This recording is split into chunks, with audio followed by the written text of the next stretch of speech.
This is my Supa-Dupa-Pupa. It's got nothing to do with a Super Pupa. That's a completely different fly, and you can see it tied by Davy McPhail on YouTube, and he does a wonderful job, as he does with all his flies. No, this is a pupa that goes rather deeper, and we make it up with some little dumbbell eyes, 2.5 from Ibrook Tackle. Jolly nice little eyes they are, tie on very well.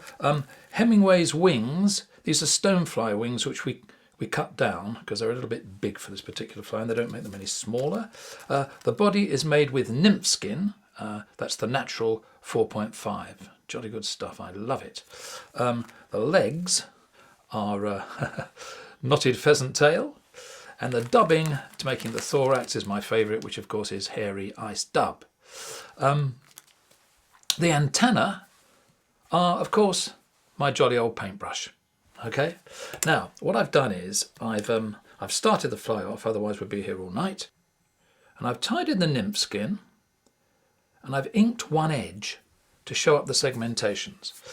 So we'll put some thread on. I'm going to use Dyneema from Virtual Nymph, which is jolly strong. You can give it a good pull and it helps to tie down the body material. Okay, there we are. Just nip that off.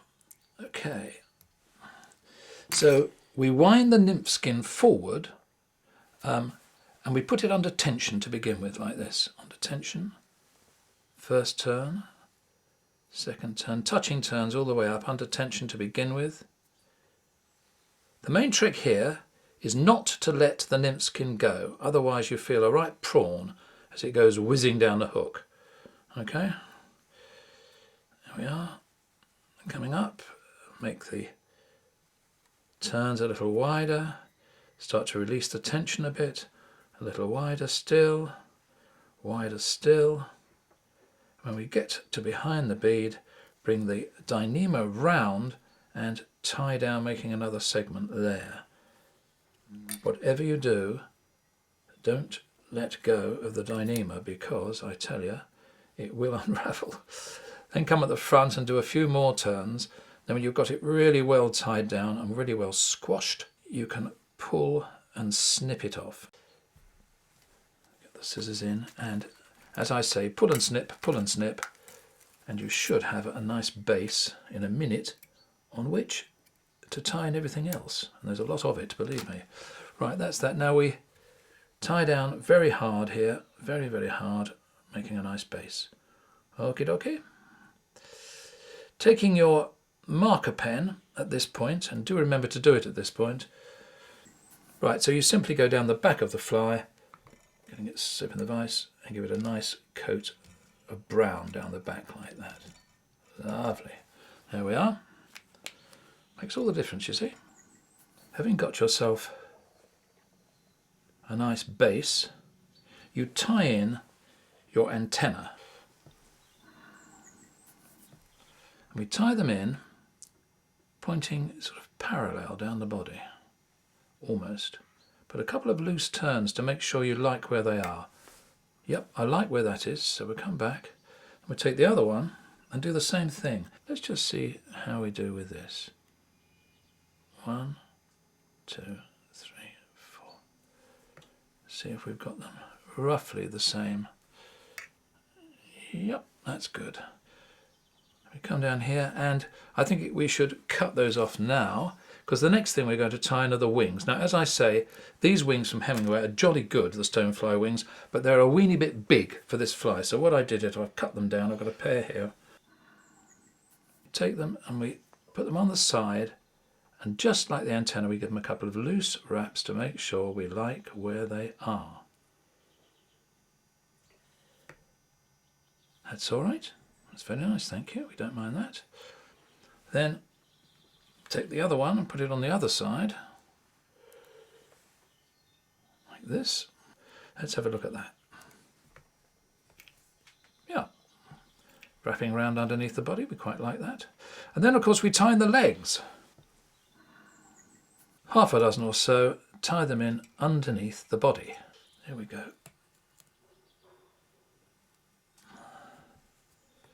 Okay, we like them there, so we'll cut them off.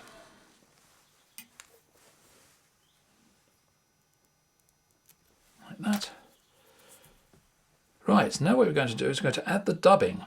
And because I don't want the white Dyneema to show through the dubbing, I'm going to first of all flatten the thread so we can split it. I'll take my black marker pen and give it a little bit of a paint like that. There we are. Righty-hody. And while that's drying, we'll take our dubbing, which is the old hairy ice dub, and we'll pull it out the packet a bit and we'll make a noodle like this. Yeah, that's about it. Okay, we'll let that rest there for a minute and get over itself. And then we'll split the thread. Put in your sewing machine needle. There we are. Put it into the thread like this. In you go.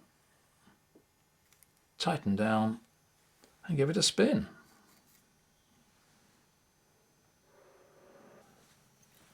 And there we are. They've got a little rope there. And we're going to wind it a couple of times behind the eyes like this. And then we're going to go once over there, and around the front. There we are.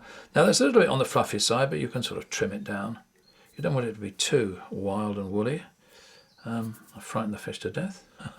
And I would use my half hitch tool to do a whip finish. 1, 2, 3. And just for safety, maybe another one. And there it is.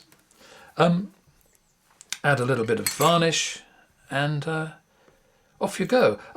I fish it, just 2 words sum it up really, low and slow. And if you want to try it, you can sink and draw, which is an old method we used to use with dead baits for pike. Whop it out, let it sink, lift it up, bring it in a little bit, let it sink. Try that until it gets back to you. I've had the very good fish on this, both ways, both methods.